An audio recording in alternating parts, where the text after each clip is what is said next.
Well, hello everybody. Happy Wednesday. We are at the midpoint of this week, so we're halfway from Sunday, halfway to Sunday. And I'm looking forward to these next few minutes in sharing a little bit about what I'm engaging with from this past week's sermon.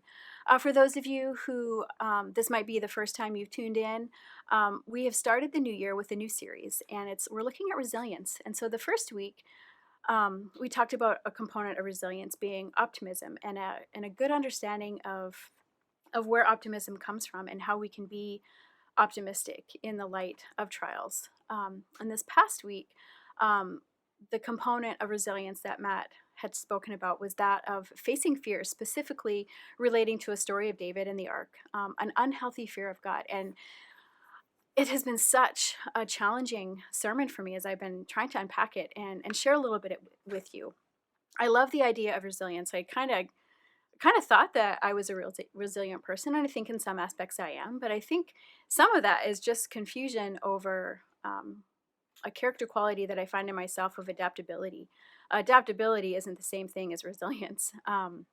It might be part of it, but how I really appreciated Matt in the way he's described resilience is the image of a tree and in a storm, and how the wind blows and the storm rages and rises, and the tree bends to whichever way the wind's blowing because it kind of that's just what happens. And then, but the idea of resilience is that when that storm passed, the tree returns to shape. It returns to its standing position. And I would like to add on to that is I think there's an additional strength that maybe the tree didn't have there before. It has to develop muscles, to work its way back up to standing and returning to shape. And I think that these points or these components of resilience that are being addressed over the course of this month are helping us to exercise some of those muscles that will make us stronger for the next time a storm comes into our lives. And so, yeah, it's just been a really good engagement for me so far as I've been looking into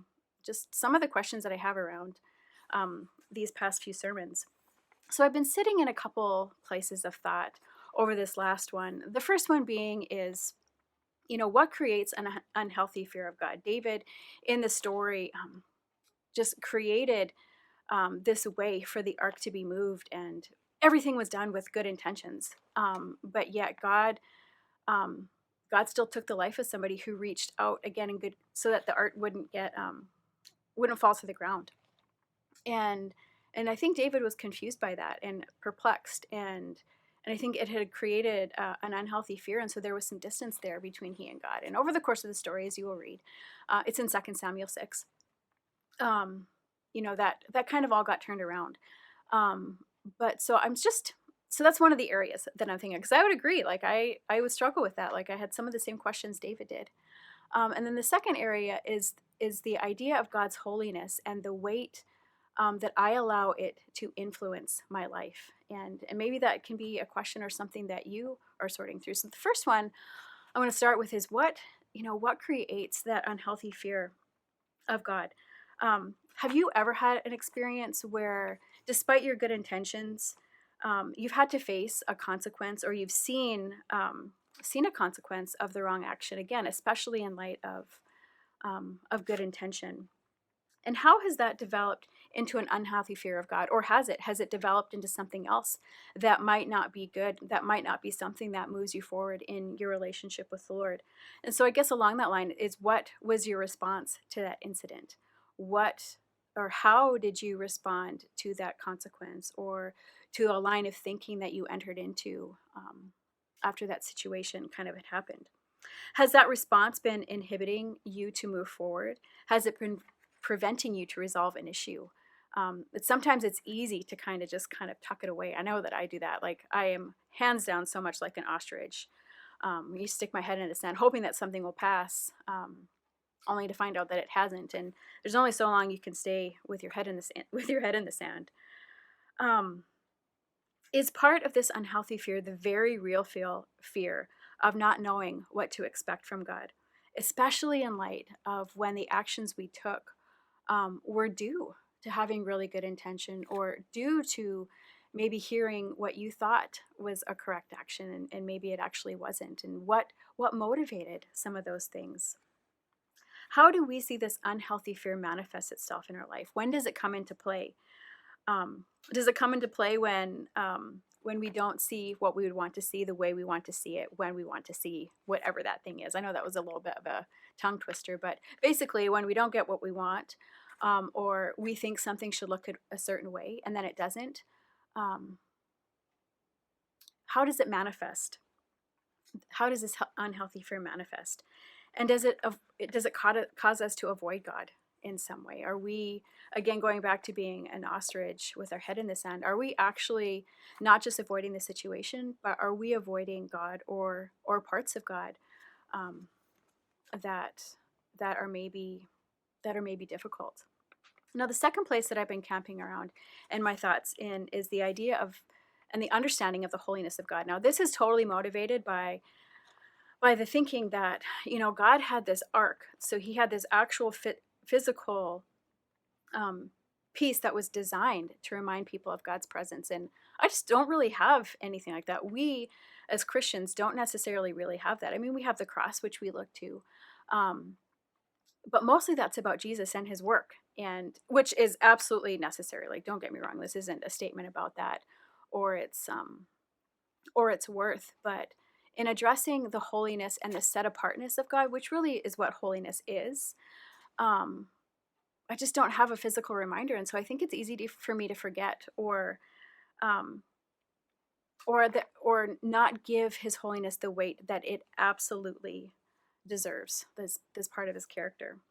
So, in simple terms, as I kind of had mentioned, God's holiness is his set apartness. Perfection isn't involved in that, but he is unequivocally set above, far and beyond anything else in this world, whether we see it or whether we don't. Anything in creation is set apart from him, and that's the problem, because there is nothing that we can do because of sin, because sin separates, and so that's where the issue is. And I love the other aspect that is part of who God is grace. It's that tension, his holiness and his grace, and um, where do we fit, and where does some of this fit in that tension? Because he holds equally to both his holiness and grace. And I think sometimes I think we spend and give a little bit more weight to one than the other, and I'm specifically meaning grace. And so again, this is just where I'm camping out in. Grace unites, and I'm so thankful that God saw fit in seeing the separation and fully acknowledging that it's there, and fully acknowledging and really not accepting anything that humanity has to offer because we can't, but yet providing us a way for that separation to not exist anymore. And that's what we see in the cross. That's what we see in Jesus. But although we have access, that division and that separateness has been kind of bridged in a sense, in a very real sense. We're still not as equal, and I think that's sometimes the part that I forget. And so here are some questions that I have. How do I understand God's holiness, his set apartness? What words would I use to describe that? Second, how are my expectations formed or managed by this understanding? And lastly, is an unhealthy fear of God related to the weight that we give it or don't give to God's holiness, and perhaps some other aspect of his person, some other aspect of his character that might be a little bit hard to digest? I mean, so these are just some of the things that I'm working through. I think God's holiness is a beautiful piece of who he is, because again, he still saw fit for a way to make sure that separateness wasn't an issue with us anymore, and I'm so grateful that he did that. But